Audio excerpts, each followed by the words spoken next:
കഥകൾ കേൾക്കാൻ ഒരുപാട് ഇഷ്ടമുള്ളൊരു കുട്ടിയായിരുന്നേ ഞാൻ. അതുകൊണ്ട് തന്നെ ചെറുപ്പത്തിലെ അമ്മമ്മയുടെ അടുത്ത് പറ്റിക്കിടന്ന് ഉറങ്ങാനായിരുന്നു എനിക്കിഷ്ടം. കാരണം അമ്മയുടെ അടുത്തുള്ളതിനേക്കാൾ, അമ്മ പറഞ്ഞു തരുന്നതിനേക്കാൾ ഒരുപാട് കഥകൾ സ്റ്റോക്ക് ഉണ്ടായിരുന്നു. അപ്പോൾ കഥകൾ ഇങ്ങനെ മാറി മാറി മാറി കേൾക്കുന്ന സമയത്ത് അമ്മമ്മയുടെ കയ്യിലെ കഥയൊന്നും തീരുന്നതായിരുന്നില്ല. കാരണം തീർന്നു പോയാലോ അമ്മമ്മ എന്ത് ചെയ്യോ, അമ്മമ്മ പുതിയ കഥകൾ ഇങ്ങനെ ഉണ്ടാക്കിക്കൊണ്ടേയിരിക്കും. അങ്ങനെ അമ്മമ്മയുടെ അടുത്ത് നിന്നും കേട്ട ഒരു കഥയായിരുന്നു മണ്ണാങ്കട്ടയുടെയും കരിയിലയുടെയും കഥ. മണ്ണാങ്കട്ടയുടെയും കരിയിലയുടെയും കഥ നിങ്ങൾ കേട്ടിട്ടുണ്ടോ? മണ്ണാങ്കട്ട എന്ന് പറഞ്ഞാൽ മണ്ണ് കൊണ്ടുള്ള ഒരു കുഞ്ഞു കട്ടയാണേ. അപ്പോൾ കരിയില സാധാരണ ഒരു ഇലയും ഒരു മണ്ണ് കൊണ്ടുള്ള കട്ടയും. ഇപ്പോൾ ഇവർ നല്ല ഫ്രണ്ട്സ് ആയിരുന്നു. നമ്മളിപ്പോൾ ഫ്രണ്ട്സിൻ്റെ കൂടെയൊക്കെ യാത്ര പോകാറില്ലേ, അതുപോലെ മണ്ണാങ്കട്ടയും കരിയിലയും ഒരു യാത്ര പോയി. യാത്ര പോകുന്ന വഴിയിൽ പല കാഴ്ചകൾ കാണുന്നു, പലരെയും കാണുന്നു.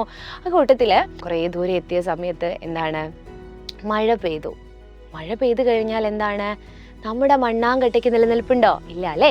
മണ്ണാങ്കട്ട മഴയിൽ അലിഞ്ഞു പോകാനുള്ള സാധ്യതയുണ്ട്. അപ്പോൾ മണ്ണാങ്കട്ട മഴയിൽ അലിയും എന്ന് മനസ്സിലാക്കിയ കരിയിൽ എന്ത് ചെയ്തു?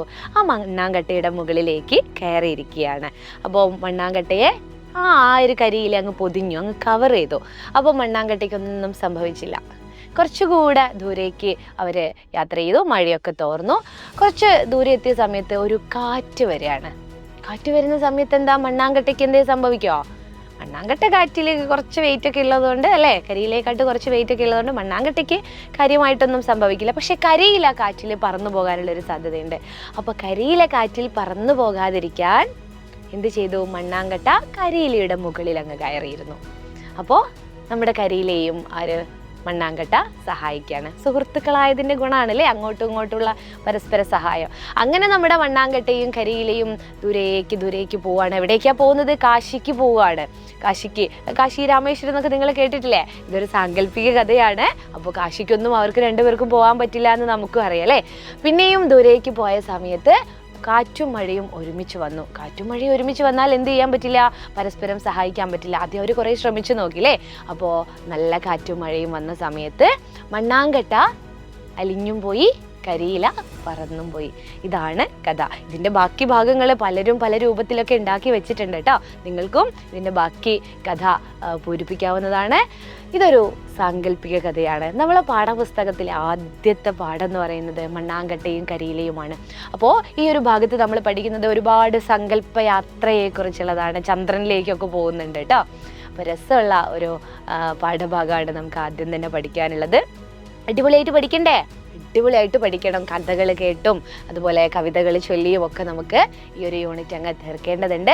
അത് കൃത്യമായിട്ട് നമ്മൾ പഠിപ്പിക്കുന്നത് പ്രാണ ബാച്ചിലാണ് എന്ന് നിങ്ങൾ അറിയണം കേട്ടോ. പ്രാണ ബാച്ച് സൈലത്തിൻ്റെ ഓൺലൈൻ ട്യൂഷൻ ബാച്ചാണ്, കേട്ടിട്ടുണ്ടല്ലോ. എല്ലാ ടീച്ചേഴ്സും നിങ്ങളോട് പറയുന്നുണ്ട്.